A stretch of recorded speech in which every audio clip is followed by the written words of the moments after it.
Hey there, Jon and Kyle here in this extra episode of the Making Math Moments That Matter podcast. We don't usually post an episode outside of our regular Monday morning schedule, but this is an unusual time and a time that we need to hear from our peers and a time we could all use some guidance.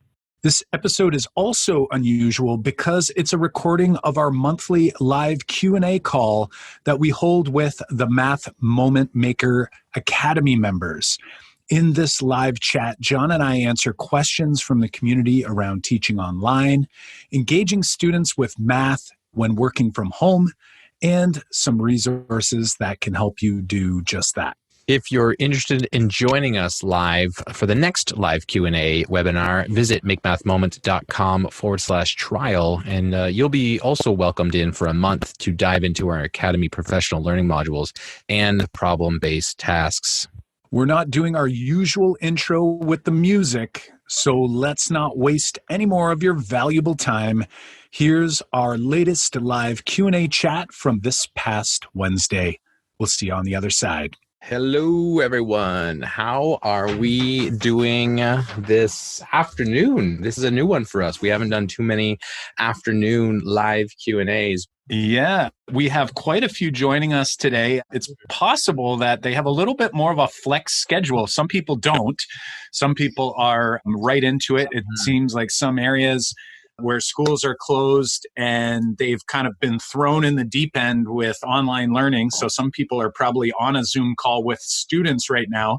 And then in other places, we haven't really been given much direction at all. So that's kind of like the boat Jon and I are in. So I've been helping with my district trying to get things organized. It's really hard because there's not a whole lot of direction coming from our Ministry of Education. So at least the one thing we can all feel comfortable in is that we're all in this together at varying stages. And hopefully we can riff on some of those ideas today during this web call. What do you think, Jon? Yeah, that's exactly the plan. And would love to hear any questions that you guys are having. So throw those in the chat as we go. We've got a couple questions that were put into the Google form that we'll kind of start with if we need to. But yeah, Kyle, we can start by doing a couple things. First one is, if this is your first live Q&A with us, we do these monthly in the Academy. So as Academy members and workshop members, we do a monthly live Q&A where we hang out, we chat about the struggles that you're having. Sometimes they're submitted in advance. Sometimes we just do them here live, and we record these so that they also go back in the Academy. But yeah, Kyle, before we get into the questions, let's just maybe chat a little bit more about, what do you feel like? Like, what's going on with you? Do you feel nervous? I know that we both traveled out of the country, and Canada has a 14-day mandatory isolation period, self-isolation period when you return. So we just got back from a trip down south. So we are kind of shut in the house for the next, I guess it's now 12 more days. It's only been a couple days, getting a little stir crazy. So Kyle, how are you feeling? I'm feeling a little bit lost. You and I both lead pretty busy schedules between family, work, all of this stuff that we like to do as well on top. I will say that I felt a little less free just in the sense knowing that I can't go somewhere. You know, like yesterday I wanted to go to the bank for something. Not only was the bank branch closed in my town in Bell River, but also I couldn't actually go. Like I wasn't allowed to because we're in this self-quarantine state. So things are a little tricky right now. Something that I hope you'll take away, because I think one of the big pieces here is a lot of us are wondering, like, how do we teach online? This is new for a lot of us.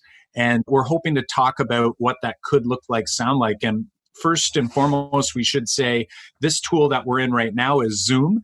And Zoom is actually offering free licenses for teachers right now during this time. So some districts have their own tools that you have to use, Microsoft Teams or some other tool. But if, let's say, it's open season, you get to decide what you'd like. This is one of those options, the tool Zoom.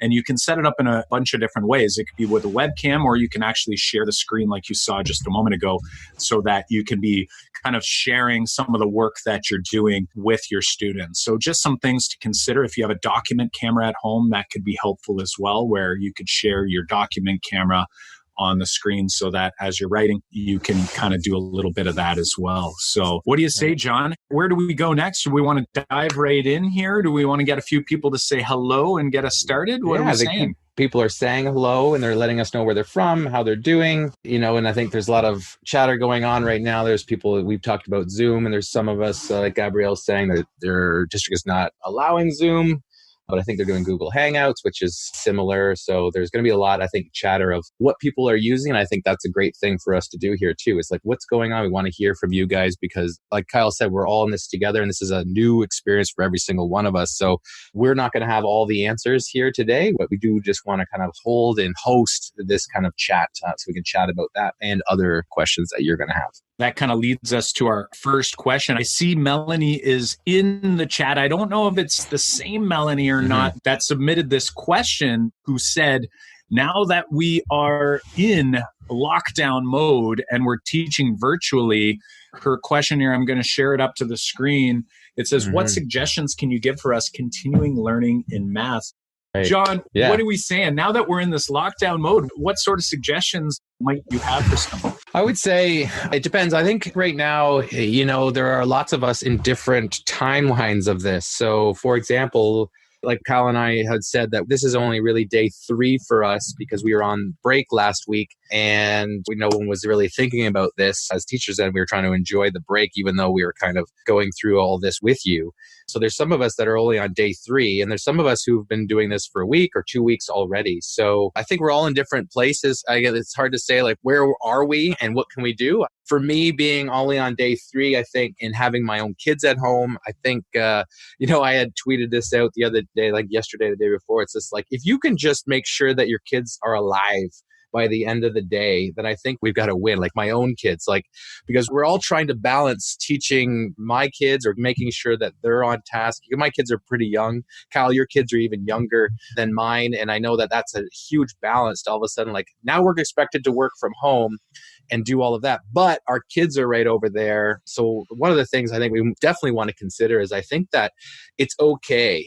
We're used to going into a lesson, and when Kyle and I have always said this, the learning goal, we should always make sure our learning goal is present. And I think that's still true. But I think it's okay if we don't, in this time, teach the way that we were teaching before, getting across the same amount of learning to the students. I don't think this is going to be the same. So I think it's okay to first have that mindset that it's not going to be the same.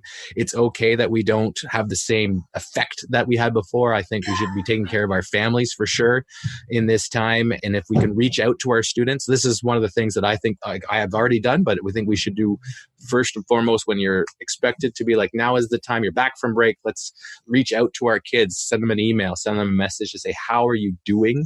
And not maybe make the focus learning right away. I think it's almost like, think of day 1 of your class again. Can we build community? Can we build trust? I think that's an important thing to do with kids, your own family. There's a lot to balance here. So I guess the big message here I'm saying is let's not just go back and let's get as much learning as we can in this new format, but let's go back and make sure that everyone's okay first. I like what you're saying there, John. And it actually, as you were talking, it kind of reminded me of this post that Dan Meyer had shared yesterday. Okay. And in that post, he referenced an article by Rebecca Barrett Fox. And basically the title of this essay was, Please do a bad job of putting your courses online. Right. And really the whole idea is like right now, and the quote that he pulled from that essay was, your class is not the highest priority of theirs, so of your students, or of your life right now. So to release yourself from high expectations right now, because that's the best way to help your students learn. I thought that really resonated with me because I think anyone who's in this chat right now, anyone who has joined us in the Math Moment Maker community, these are the people who take their job the most serious out of our industry. And I think it's fantastic that we hold such high standards, high expectations of ourselves.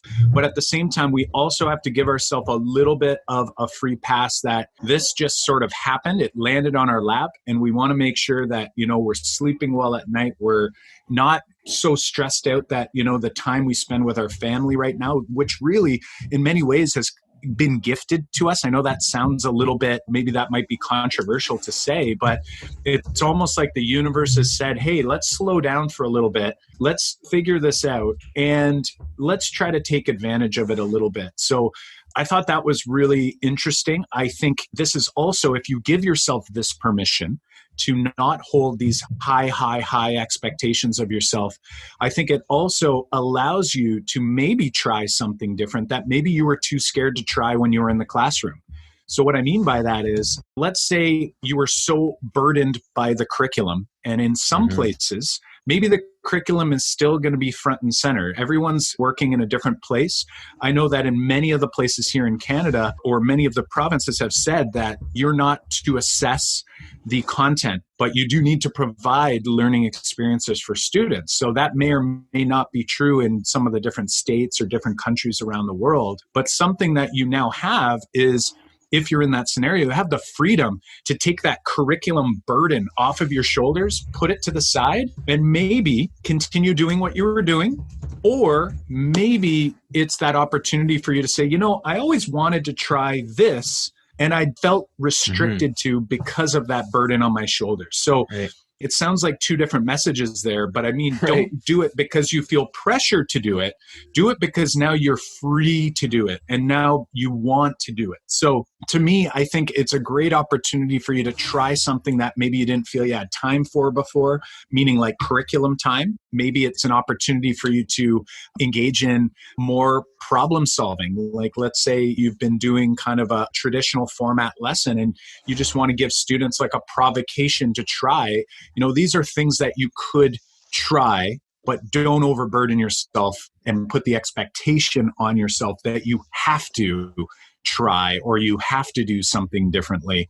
I think it's like you now have the freedom, so you have to kind of dig within and think, how can I do this so that it's going to resonate with me, with my students, and it's going to be manageable for me and my family as well. Can I jump in? Or Sure, of course. Absolutely. I'm happy you did. Central Illinois here, and we've been on lockdown. We've been out of school. Last week we were out of school. This is our spring break. I think you bring up a couple really good points, and I keep thinking of the word that some of us don't like to hear, which is privilege. We have privileges in the United States and probably Canada too, I imagine. I can't speak as a Canadian, but as far as consistent internet access, our big worry with our kids was, are they going to get fed? Are they going to be in warm houses? Are they going to really be in places that are safe from COVID, and are they going to be taking the precautions? And so you hit the nail on the head. It's like, we got to gain some perspective.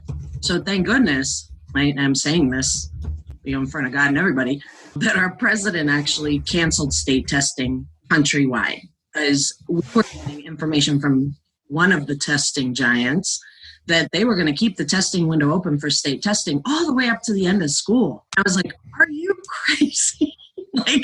What a horrible idea. A kid who's been off of school for months, and if we're lucky to get back, we're going to want to test them. So I'm glad there's some, I don't know what it's like in Canada as far as who decides what, but that was one of the first things all of us teachers were like, my God, we're getting the machines ready for state testing. What are we doing now? Because they do judge us by our scores. So. Yeah, to give you a little background on us in Ontario, we have a standardized test in grades 3, 6, and 9. And when we canceled, not right away, when we postponed school for the first 2 weeks back after March break, so this week and next week, but during March break, so they came out and announced that all of our standardized testing would be canceled for this year too. So similar boat. How can we expect the kids who have been off for 2 weeks and that this is going to happen, right? This gap between students who are doing more at home versus not at home is going to widen immensely. And it's going to create this huge inequity in learning over this time. It's going to be like this giant science experiment. Our Minister of Education, here in Ontario, I know that you guys in the States are more district level with decision making, whereas here in Ontario, the whole province is structured and run by the province itself. So the Minister of Education is saying, you can have kids do work, but you can't grade that work or count it as a mark for these next 2 weeks. And I think until we figure out what we're really going to do, And so what's happening, I think right now, like, and this is true for my own kids this week, we've been doing what Kyle suggested. It's like, what can we do now that they probably aren't doing in their classrooms? Like, we were doing some art and math with some triangles. We had played the skyscrapers game that is on Brain Bashers, and it's a fun game. And I saw, Kyle, that you had sent out a tweet that you guys were working on that too. It's like a fun little puzzle that has some great problem solving. It's kind of Sudoku like these things that we're doing here, because we're saying, like, we're going to maximize the time here with our own family, but that's just going to widen the gap between the families that aren't doing anything. It's hard because that's going to happen. And yes, they canceled the state testing, but this opens up so many crazy things that are going to happen over the next months. Yeah, and something too is I really appreciate you sharing that and kind of giving that US perspective. Mm-hmm. Also, something that kind of resonated with me, I was on a web call earlier today with a publisher just through our district. I'm in a role. John's in the classroom right now. I'm currently in a role. It's like I'm still a teacher, but I'm in a role, kind of a special assignment to work with my district.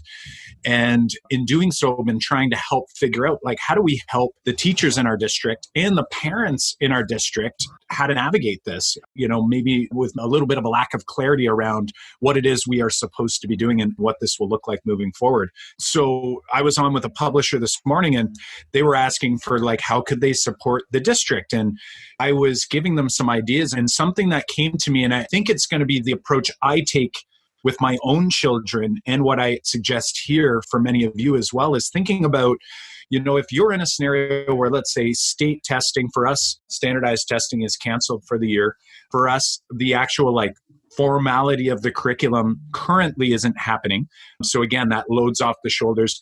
What I might suggest doing is trying to think of, what are the areas that students are already struggling in. I think one of the number one concerns that John and I get when we do these question and answer periods, and when we get even just topics for the podcast, is how do we work with students that are working at different levels of readiness? And to me, my mind exploded when I realized that, wait a second, we should be thinking differently about, normally I go to class tomorrow and I try to continue advancing the program. I continue trying to advance through content. And right now we've been gifted this opportunity to stop and go, okay, I'm always saying that my students struggle with this, or that. Right? I could probably guess many of them. Multiplication, facts, and fluency. I can guess that they struggle with conceptual understanding of fractions. If you're teaching in maybe a higher, more in the middle grades, thinking integers, so maybe what I need to do instead is maybe my lesson isn't a lesson at all anymore. And maybe it's providing opportunities. And like John had mentioned, that skyscraper activity is such a great spatial reasoning activity that's great for young children and for older children as well. But building spatial reasoning is something that a lot of students struggle with. So how can we maybe select activities, things that are still going to happen at home? I'm going to maybe provide a context around it, but we'll give students the opportunity to dig into something that they're struggling with. So in mathematics, it might be, I want to provide you with a really cool game. It might be a card game that will allow students to work with integers, or I can provide them with a handout, the Magic Squares handout, for them to play with their family members and do the multiplication tables and try to blank out as many squares as they possibly can.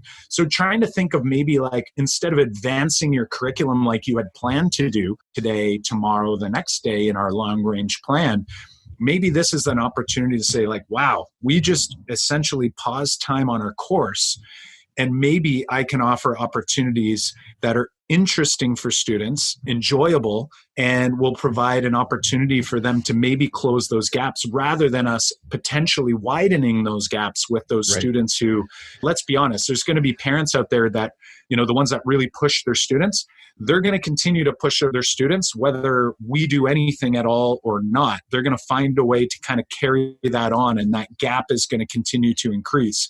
So maybe our focus is a little bit more around the individual students in our classrooms and trying to provide them with activities that could really benefit, really remediate some of those issues that they've had along the way. Right. I really appreciate that idea to share with everyone here. I read something the other day too. It said, another large disaster was when Hurricane Katrina hit New Orleans, and those families were displaced. That terrible disaster, took out the school system for a long time. And people who had lived through that were saying, our kids were fine in the end. We still have doctors, we still have nurses, we still have teachers, we still have people who survived life and are successful. It's kind of like that huge window of not doing school didn't really hurt that group of people all that much. So going back to that kind of main idea, it's like, this is a great suggestion from you, Kyle, to like, let's explore things we would not normally explore and also beef up some of the skills that we normally say we don't have time for. So great tips there for sure.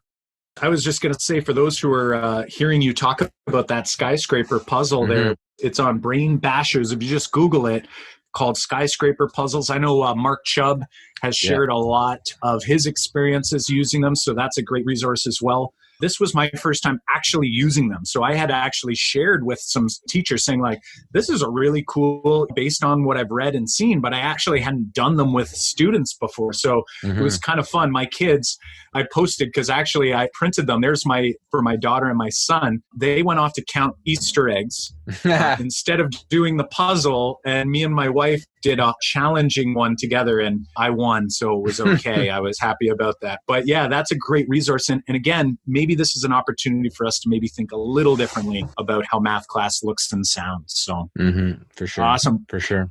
What's going on out there, friends? Is anybody else out there interested in turning on the mic and maybe sharing a perspective, or maybe a problem of practice, or just looking for a little bit of guidance from the Math Moment Maker community here? Otherwise, we will go to one of our queued up questions here from the forums. All right. Kelly says she was wondering if we were also having to teach outside the classroom here in Canada. They're on week 2 already. We already kind of said that we're kind of in day 3, but she's on week 2.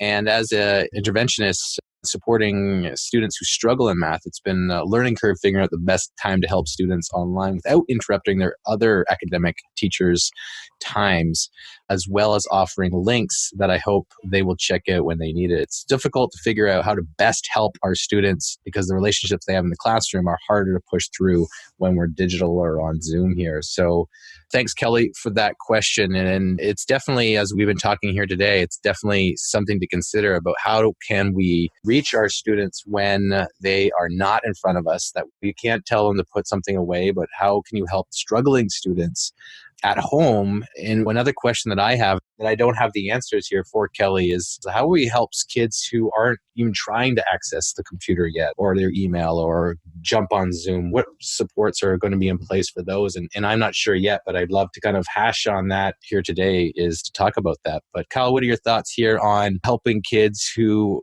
already struggle in math? Usually relationship building is a huge one for us with those kids, but it's hard to do when we're not sitting in front of them or working with them one-on-one.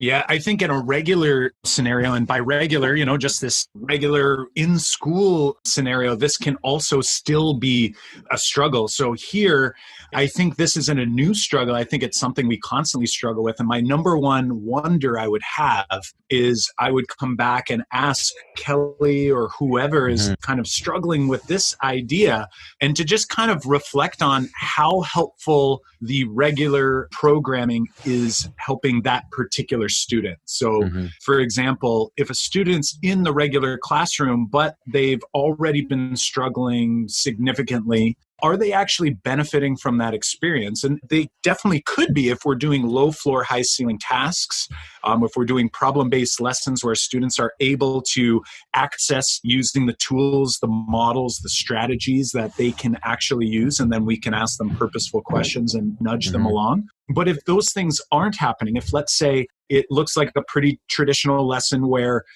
here's the content we're going to cover today, I'm going to essentially kind of guide you through the lesson, and then the students are going to work, I wonder whether that student is actually benefiting from that experience or not. And the answer may be yes or no. I'm going to say if the answer is no, then I would say giving you an opportunity to maybe go back to this idea I had mentioned before, where we're providing those students with these opportunities to kind of meet them where they are.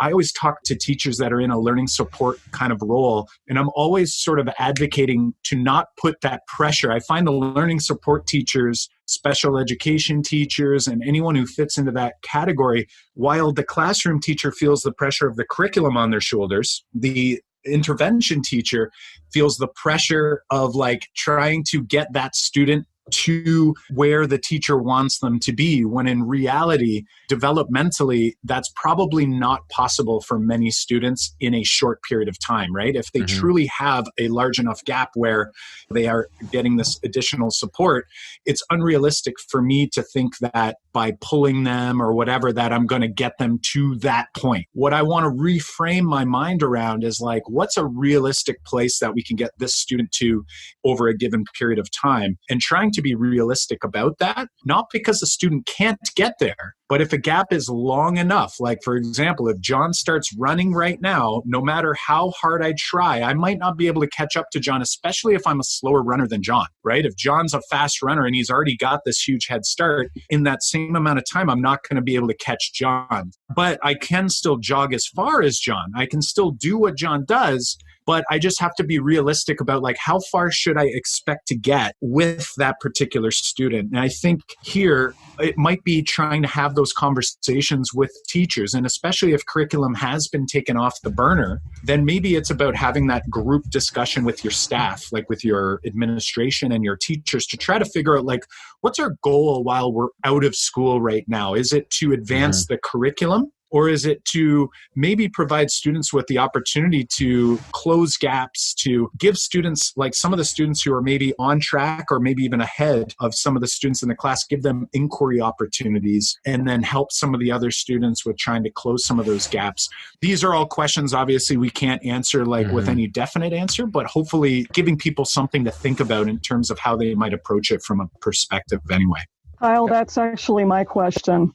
And I was going to say that since I wrote that, I did communicate with the other teachers, because some of those kids want to talk to me, but they weren't sure how, and they would have conflicts with other teachers. And I came up with the idea of just having office hours. And yesterday I had a wonderful time. I was just on Zoom for like 2 hours, and I had 2 sixth graders pop in, which told me they were 2 that felt like I was actually going to help them. Because, you know, some of them, like you said, don't need my help. Some of them aren't going to ask for it anyway. We always have that, unfortunately. And some of them, one of them wanted to go through what they had learned. The other one wanted to sit there and do their assignment and just ask me questions while they were doing it. So I was kind of multitasking, but it worked out, and it made me feel better, because I was really worried about not being able to help them like they needed it. But some of them don't have the capacity to use the internet. Some of them do. Some of them are limited on time. Some of them have to watch their younger siblings. It's complicated, but it'll be an ongoing issue. It's just, it is what it is. It's a great idea to have office hours where it's just drop in when you want. And it's kind of like what we're doing right now, actually. It's like we have this kind of like set time where we're here just talking about whatever you guys want to talk about. And you can just hang back and watch, or you can volunteer up your question and we can work it out together. So that's a great suggestion to kind of build that relationship, but also work one-on-one or one-on-many. So thanks for that, Kelly. Now, I know I'm not the first person here to use this tool, which is called FlipGrid. And I know that some of you have used FlipGrid before. And I'm going to share, like, for example, I'm not going to show you all of it because I just don't want you to look at all my kids' videos here. But so what I did was to also kind of build that. Kelly was talking about like building relationships too, which kind of goes back to like, what are we really going to do with our time here? And something to ease our kids in is one thing. I just kind of left a message in FlipGrid, which is just a quick video message that you can do on your phone or your own device or your computer.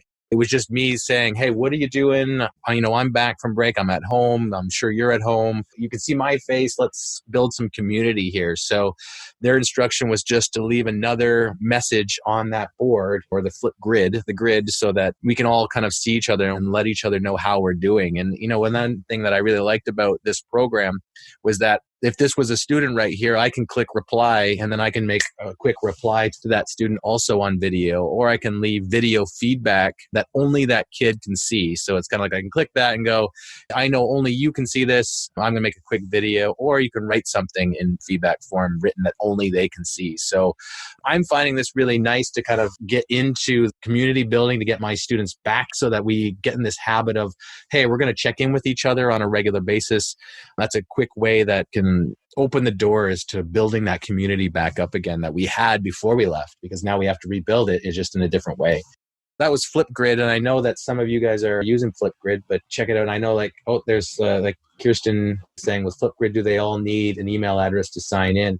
Is it all connected or to be able to connect to the Google Classroom. I think you can log in so I logged in with my Google email, and I know you can connect it to Google Classroom and share it. It made me download an app so that I could do it on my phone, but I think you can do it through the web if you have your computer too. So you don't need an app if you're on your computer, but I had to download the free app that I just used with my Google email, and our school has a Google account. So it all works through that, and the kids are leaving messages all through that. So I know that there's probably pros out there, but I'm new to this because I had never used FlipGrid before, but I'm finding that pretty helpful for my classroom. Nice.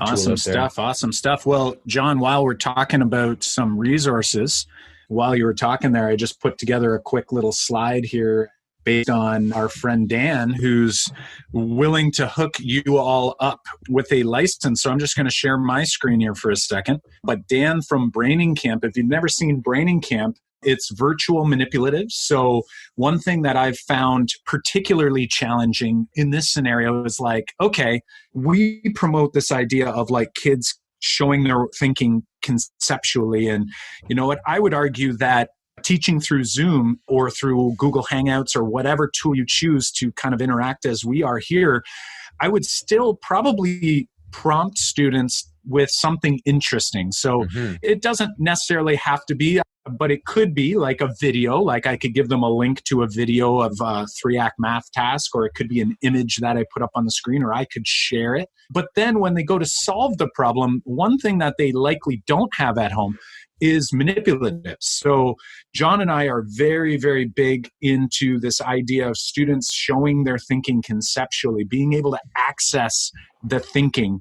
And oftentimes it's hard to do without actual manipulative. So we're in a scenario now where kids probably don't have base 10 blocks sitting around their house, or maybe even linking cubes. So Braining Camp is a great website that actually will kind of help you out with that opportunity. I'm actually going to reshare my screen a little differently here, so it's a little easier for me to navigate. I'll share the whole desktop.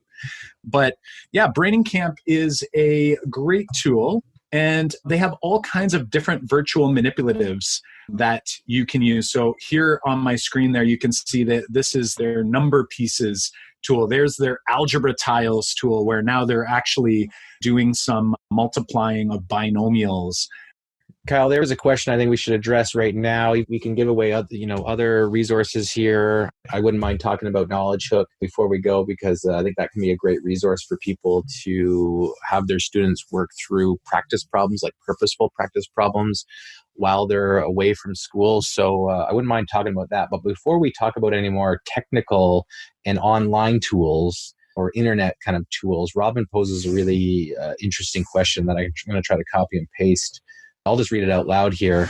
I think she's bringing up something that I think a lot of teachers are trying to worry about or think about. And I know that we don't have all the answers for this, but she's saying, like, what's the best way to connect kids in your class who do not have access to the internet? And I think that's where that kind of gap is going to get bigger, is that not all kids have reliable access to the internet. Not all kids have a computer to access it. And even if they did, how many computers do you think a family has? If you've got 3 kids in your household, and everyone's expected to do learning all day long on those computers, if that's what your district is asking them to do, like, how many computers do you think they have access to do that? So, like, for me, like, if I think about my 3 daughters, I actually have 1 computer in the house that we share. They're young right now, but if I had to all of a sudden say that we're all going to do work online with their teachers, we'd have to share that 1 computer. So there's definitely access issues that we have to think about. And that's Robin's question. Like, what are ways that getting resources to kids so that they can be doing what Kyle suggested, like exploring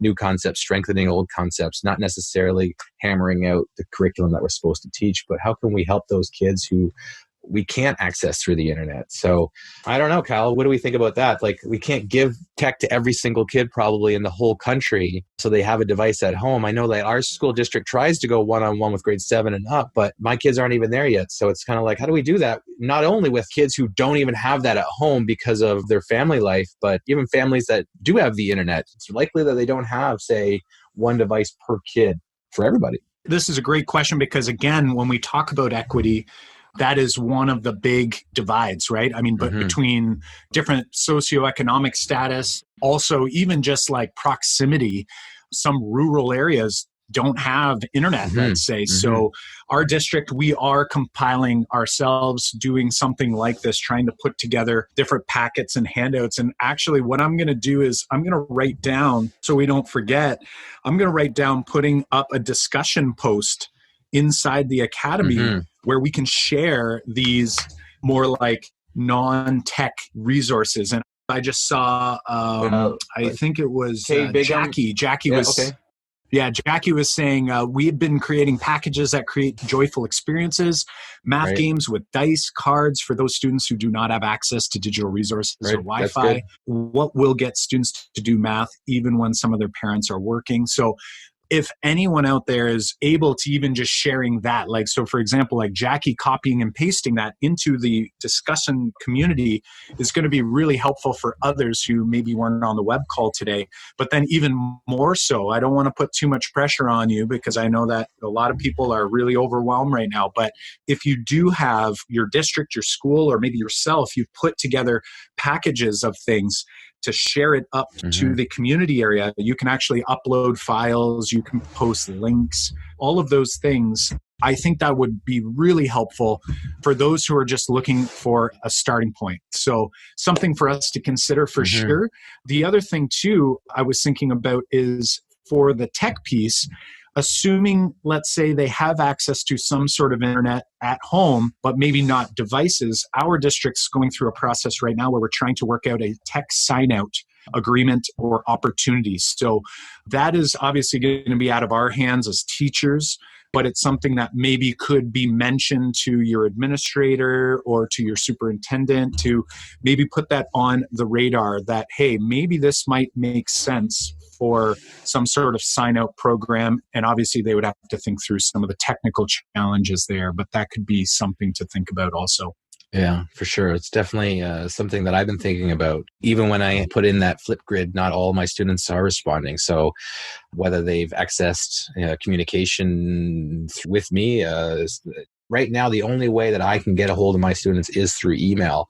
And I know that maybe we'll be past, like, we left, I don't know about you, Kyle, but when they canceled school and they said schools are closing, we had one day to go in. We didn't know how long that was going to be, right? It was like, well, we'll be down for 2 weeks and we'll come back. And so it was kind of like during those 2 weeks, we weren't going to do anything, but now it looks like we're going to be out much longer. So everything is at school for me right now, and we're not allowed back in the building. So I can't go back in and get, say, my class list that has phone numbers on it. I can't go back in to get, say, my sheets that have recorded their students' grades on them. So it's kind of like, we're definitely in a holding pattern about that. And I get worried about what are my kids doing that I haven't heard back from. You know, like I can email them, but I haven't heard back from them at all. So it's something that's been on my mind. And I'm really hoping that, you know, like you said, it's kind of out of our hands at this point. What happens with kids that can't access the internet or not accessing the internet? I know it's out of our hands, but it's on the forefront of my mind. Yeah, for sure. For sure.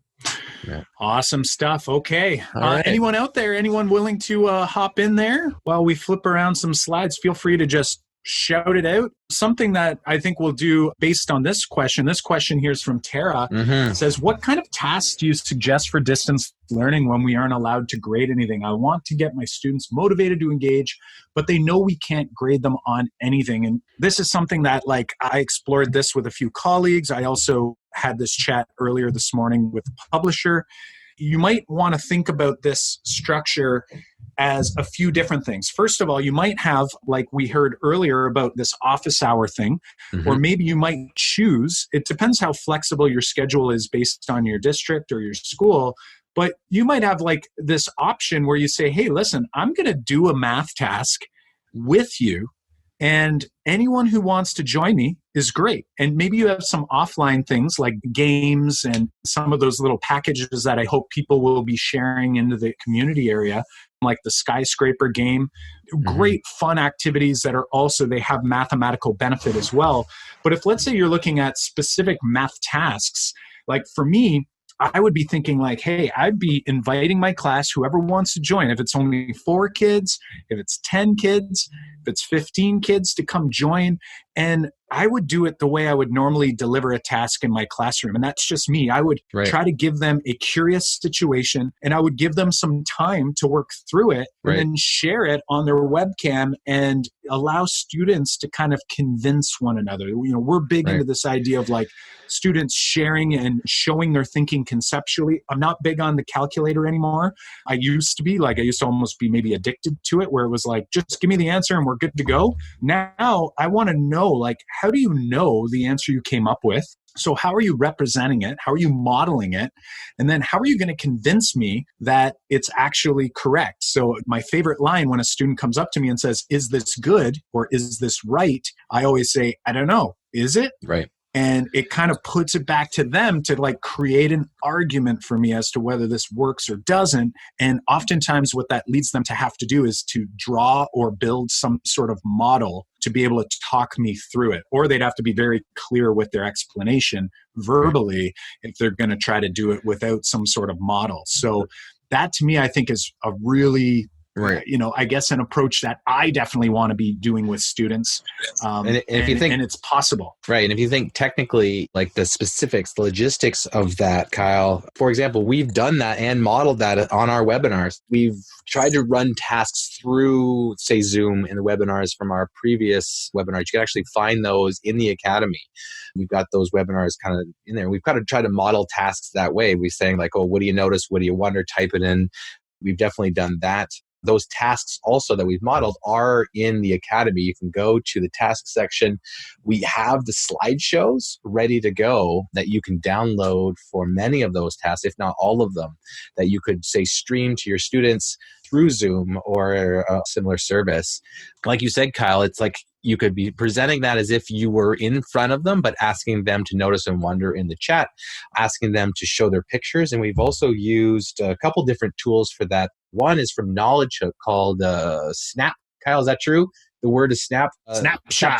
Snapshots, which allows your class to kind of link up and the kids can take pictures of work and it basically gets uploaded to snapshots and then you can show those on the screen if you want. So it's a really nice way to connect each other. Another tool that does that, if you're familiar, high school teachers or middle school teachers would know more about Desmos, and Desmos also has a very similar tool for kind of taking pictures of student work in Desmos. You don't have to run a Desmos activity. You could just, or I guess you could run one that's just kind of blank and ask them to log into that same code and take pictures. But Knowledge Hook has a very easy tool to do that. And the whole purpose is to just grab pictures very quickly or have kids take pictures of their work very quickly and send them to you in one spot, which is really cool. And then you can show them when you screen share on Zoom, or that similar service. So what I would do, like to answer Tara's question here, is like, I think I would run those tasks the same way. Whether it's going to be exactly the same way, no, but the first time you do it, you're going to get your feet wet and you'll learn as you go. And I think to build that community back up, I would choose tasks that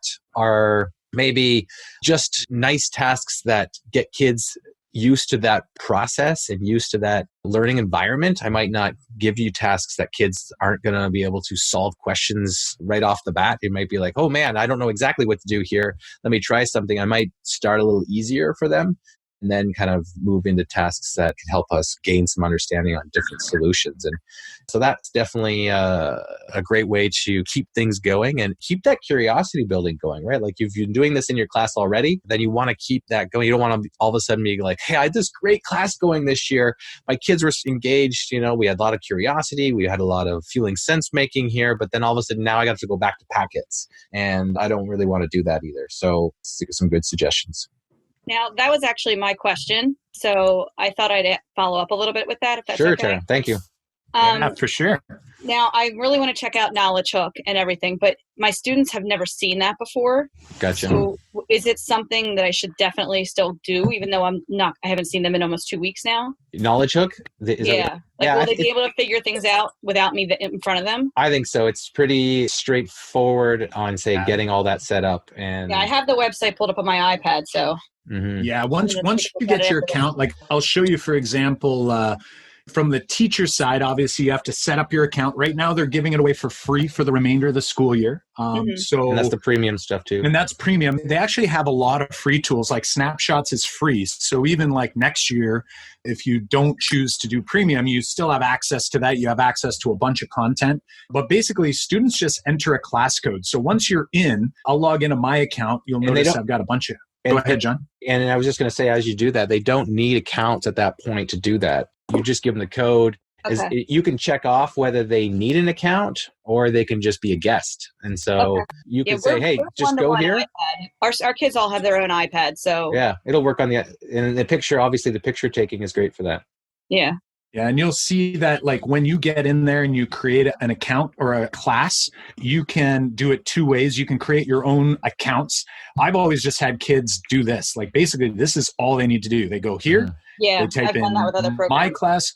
Yeah, and then you're done. And you can send them the instructions or post it to Google Classroom or whatever tool you want. And honestly, I think it's pretty self-led for kids. You can assign work and activities yourself, or you can actually just leave it open and kids can explore however they choose. Me personally, I would probably maybe assign something first just to kind of kick it off and kind of like give them a little direction. But I mean, really, it's totally however you choose. Oh, and they have the visual math. Makes me think of your website. They actually, they have some really great kickoff missions. So it's like they have a mission built in so that you can just assign that one right away. And it's all pre-built for that particular grade. So they have content from grades 3 through grade 10 here in Ontario, but they also have other stuff from other places. And, they have visual math built in. Kyle's been a consultant with them because, they're a really great company. They're an Ontario-based company. So they got some of that in there, but they also got questions from which one doesn't belong and would you rather math. They've kind of... And my kids are used to that. Actually, even this week on Canvas, I posted something different every morning on a discussion post. They've done which one doesn't belong this week, estimation 180, would you rather. Right. Yeah. So I've been doing that while they're home. I've been using Knowledge Hook in my class for a number of years now as purposeful practice to do at home and then to strengthen skills up. And that's one of the things our students are doing while they're gone for this break is they know that they're to log on and work through some of the missions to kind of keep some skills going.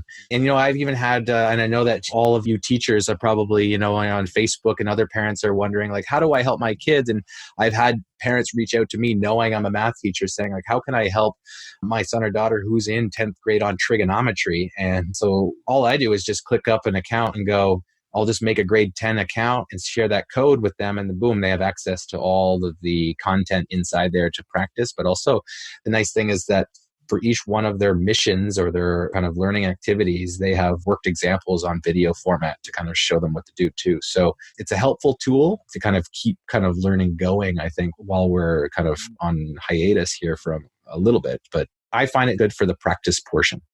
Thanks for sharing that. Yeah, no problem. And just to kind of like on that task front, as we mentioned inside the academy, when you go into tasks, you explore some of the tasks that we have. Many of them are being extended now into multi-day tasks. So for example, the Donut Delight task, which brings you right to our Spark tab. You'll notice that our tasks are kind of set up so you can kind of run them in a nice, flawless sort of way. So for example, if I'm running this on Zoom like we are now, I could just share my screen or share this window and actually run the video from here. Alternatively, I could actually give kids the link, for example, and have them run it on their end.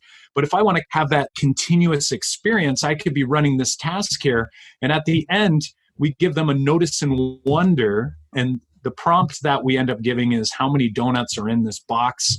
They do some estimates. After their estimate, we then give them a little more information. So our sense-making tab is like, all right, now that you've estimated, now that you've shared out some of your estimates, I want you to update your estimate. But most importantly, I want you to convince someone that the quantity you come up with is reasonable without the use of a calculator. So a lot of students will end up resorting to things like using base 10 materials. Like you'll notice that we have some sample responses in here where students can see how multiplication actually works. Eventually at the end here, I'm not going to show the whole thing, but the area model we use, we actually start to show why the stacking method of multiplying 2-digit by 2-digit actually works. It's actually based on base 10 model.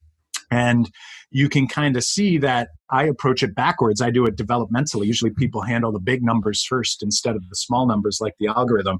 But in these tasks, what we try to do is we try to keep it conceptual. We try to make it as interactive as possible. And we want to make sure that you as the educator are as supported as possible throughout the process. And we also give some consolidation prompts. So like when they leave this experience, you could send them away and just copy and paste this text as a consolidation prompt. Okay, now we've got a different size box, and I want you to use area model to make the following sentence a bit easier. What might your strategy be? Use an array, concrete, grid, or open to defend your thinking. And then you might be thinking like, what are kids going to do? Well, before this entire experience begins, there's actually a guide, and we'll take you through showing the intentionality of the task. It'll take you through and like guide you through the things you might want to say and do. So this is where you do this beforehand.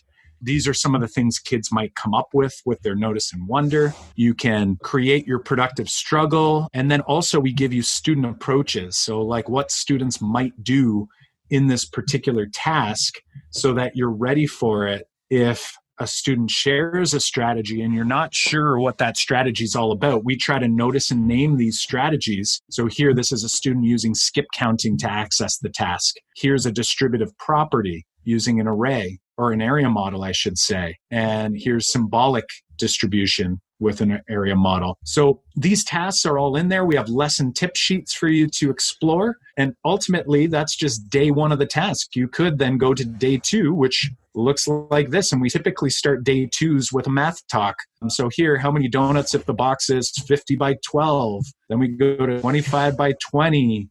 Then we go to 25 by 24. So you'll see that we're actually playing with this idea of distributive property and the associative property. So again, the guide's there. All of these tasks are available to you while you're an Academy member, and there's a bunch of them, and we're adding to them all the time. So hopefully you find this useful, either as a guided lesson with your students online, or you might be able to take pieces of them and you can share them through your LMS or however you choose to kind of interact over these next, we'll say couple of weeks, but it might be a couple of months as we explore this distance education there.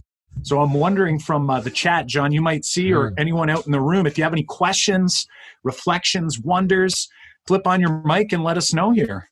Right. All right.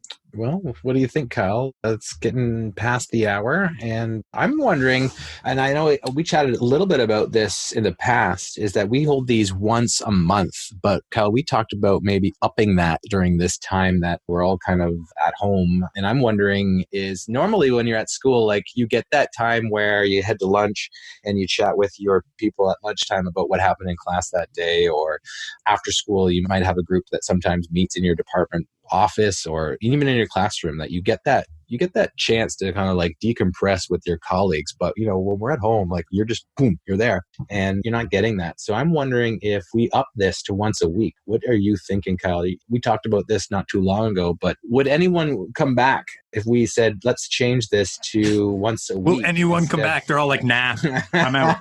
Well, I wonder, it's like if we once a month, is that enough for everybody? But if you came back next week and we did this again, where we just chatted about some questions and kind of opened it up to people to kind of bring questions with them and maybe even just to share what's going on in their class or virtual classrooms. I don't think there's anybody here, correct me if I'm wrong, that's still in the classroom teaching. Is that true? I think that's the case. So it looks like something else too. I think if we do that, I think it's great.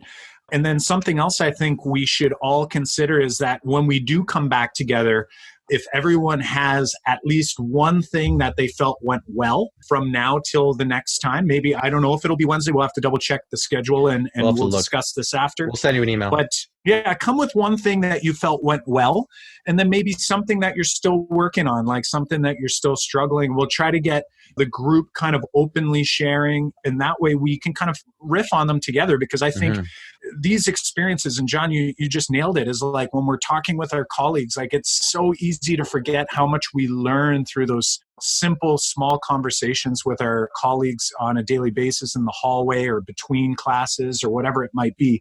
So I think that would be really powerful. And before we hang it up for today, I'm wondering if everyone can just take a moment in the chat. I see a few people have done it already, but maybe to just articulate something today that was a takeaway for you that you might find useful as you continue along in this journey. And I'm sure that there's still questions, but again, something that you're planning to either do or think about or reflect on as we leave here. I see Braining Camp.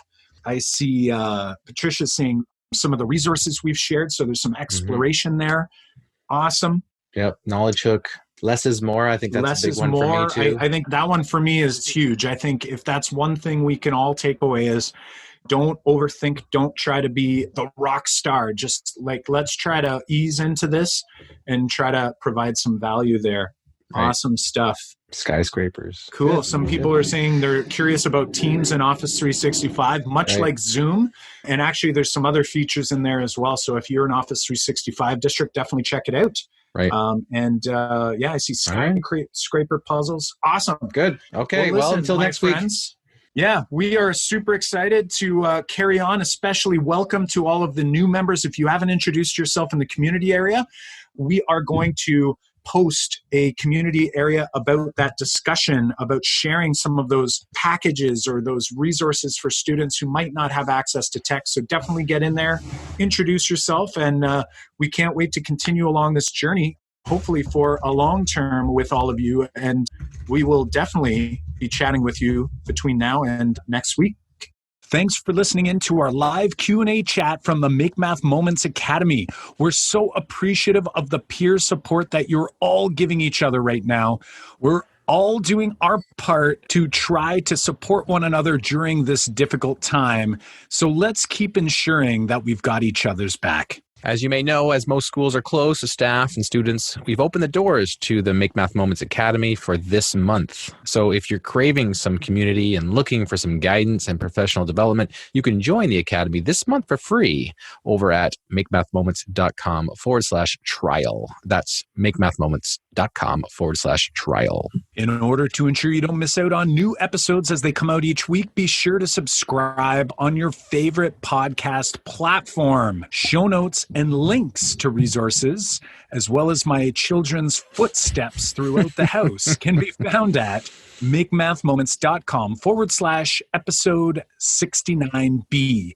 That's makemathmoments.com/episode 69B. Well, until next time, I'm Kyle Pierce. And I'm Jon Orr. High fives for us. And high fives for you.